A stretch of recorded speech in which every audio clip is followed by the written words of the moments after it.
गंगा प्रसाद शर्मा जी द्वारा लिखित किताब चरितमार्ग से ली गई कहानी प्रेम और भक्ति में आप सभी का बहुत बहुत स्वागत है। तो आइए सुनते हैं कहानी प्रेम और भक्ति। एक पहुंची हुई सन्यासी का एक शिष्य था। जब भी वह किसी मंत्र का जप करने बैठता तो संख्या को खड़िया से दीवार पर लिखता जाता।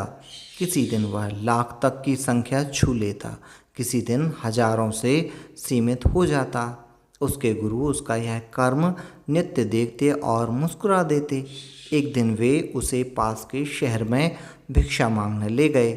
लौटते समय जब वे थक गए तो एक बरगद की छांव में बैठ गए। उसके सामने एक दूध वाली दूध बेच रही थी, जो आता उसे बर्तन में नाप कर दूध देती और गिनकर पैसा रखवाती। वे दोनों ध्यान से उसे देख रहे थे। तभी एक आकर्षक युवक आया और दूध वाली के सामने अपना बर्तन फैला दिया। दूध वाली मुस्कुराई और बिना मापे बहुत सारा दूध उस युवक के बर्तन में डाल दिया। उससे उसने पैसे भी नहीं लिए।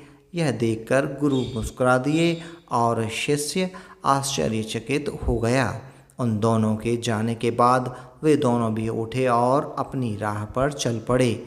चलते चलते शिष्य ने दूध वाली के व्यवहार पर अपनी जिज्ञासा प्रकट की तो गुरु ने कहा, प्रेम वत्स प्रेम, यह प्रेम है। प्रेम में हिसाब कैसा? भक्ति भी प्रेम है। जिससे आप अनन्य प्रेम करते हो उसके स्मरण में या उसकी पूजा में हिसाब किताब कैसा?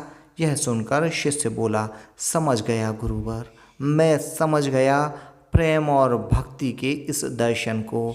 इसके बाद शिष्य ने दीवार पर जपी हुई संख्या को लिखना छोड़ दिया।